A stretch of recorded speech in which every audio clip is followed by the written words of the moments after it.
Bismillahirrahmanirrahim.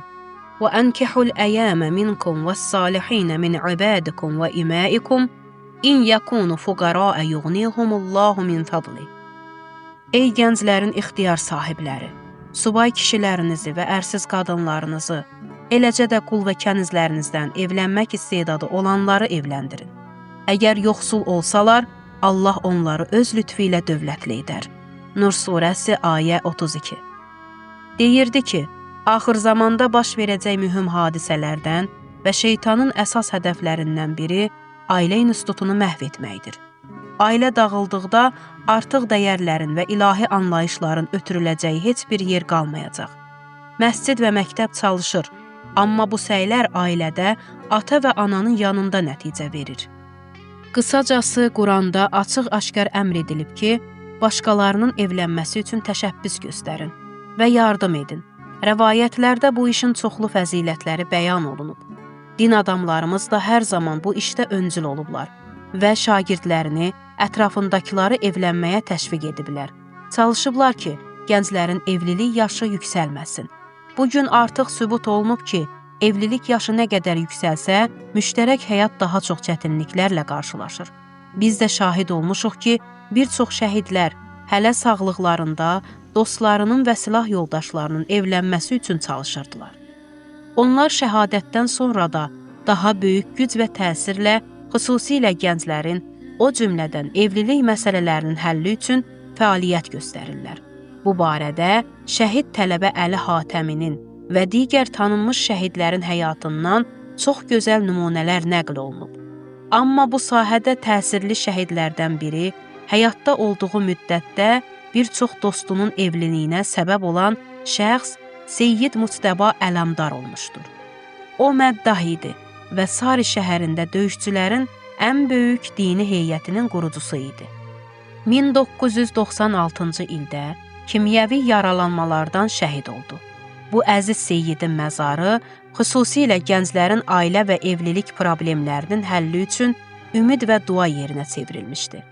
Bir qadın deyirdi, bir neçə gün ailə problemlərimin həll olunması üçün Seyyid Muctəbanın qəbrinə getdim. Axırda onu anası xanım Fatimə Zəhra Salamullahın haqqına and verdim ki, problemimi həll etsin. Gecə yuxumda Seyyidi gördüm. Mənə dedi, bacı, sənin bütün problemlərinin kökü hicabsızlıqdır. Allahın əmrini yerinə yetir. Həyatın düzələcək. Amma bu mövzuda gözəl rəvayətlərdən biri də şəhid hərəm müdafiəçi Əbdülmehdi Kazeminin evliliyi ilə bağlıdır. Onun həyat yoldaşı deyirdi, şəhid Ələmdar barədə olan kitabı oxumuşdum. Bu əziz şəhidə təvəssül etdim və onu cəddinin haqqına and verərək Allahdan istədim ki, mənə şəhidlərin əxlaqına malik bir gənclə evlilik nəsib etsin. Bir gecə yuxumda Seyyid Muctəbanın içəri daxil olduğunu və yanında bir gəncin mənə doğru gəldiyini gördüm. Başa düşdüm ki, bu gənci mənə tanıtdılar. Amma böyük bacım hələ evlənməmişdi və atam bacımdan əvvəl mənim evlənməyimə razı olmurdu. Bir həftə sonra anam da oxşar bir yuxu gördü və dedi, atan razı olmayacaq ki, bacından əvvəl sən evlənəsən. Amma oğlan tərəfi evə gələndə və onunla biraz danışanda atam sükut etdi və həmin gecə razılığını bildirdi. Həmin gecə otağa daxil oldum.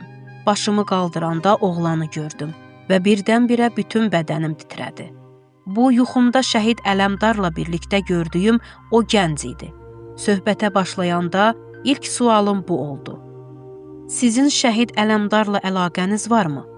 Cənab Kazemi başını qaldırdı və təəccüblə soruşdu. Siz Seyyid Muctəbanı haradan tanıyırsınız? Dedim, onun kitabını oxumuşam və bu şəhidin özündən istəmişdim ki, mənə izdivac üçün ən layiqli şəxsi tanıtsın. Yuxuda sizi onun yanında gördüm. Cənab Kazemi göz yaşları içində dedi. Biz dostlarla Sari şəhərinə getmişdik və Seyyidin məzarını ziyarət etdik. Mən də Seyyiddən belə bir istək istəmişdim. İstədim ki, onlar razı olacağı bir həyat yoldaşı mənə seçsinlər. Onlar ailə qurdu və bu evlilik gözəl bir şəkildə davam etdi. 2 qız övladları oldu. Cənab Kazeminin adı Əvvəl Fərhad idi. Amma Ayətullah Behçətin tövsiyəsi ilə adını Əbdülmehdi olaraq dəyişdirdi. O bir müddət tələbə olmuşdu, lakin Ayətullah Behçət ona demişdi: "Sepaha daxil ol və inqilabın müdafiəçisi ol." Əbdülmehdi 2015-ci il İmam Zaman Əccəlallah Fərəcəs Şərifin imamətə başlaması gecəsində hərəm müdafiəsi uğrunda şəhid oldu.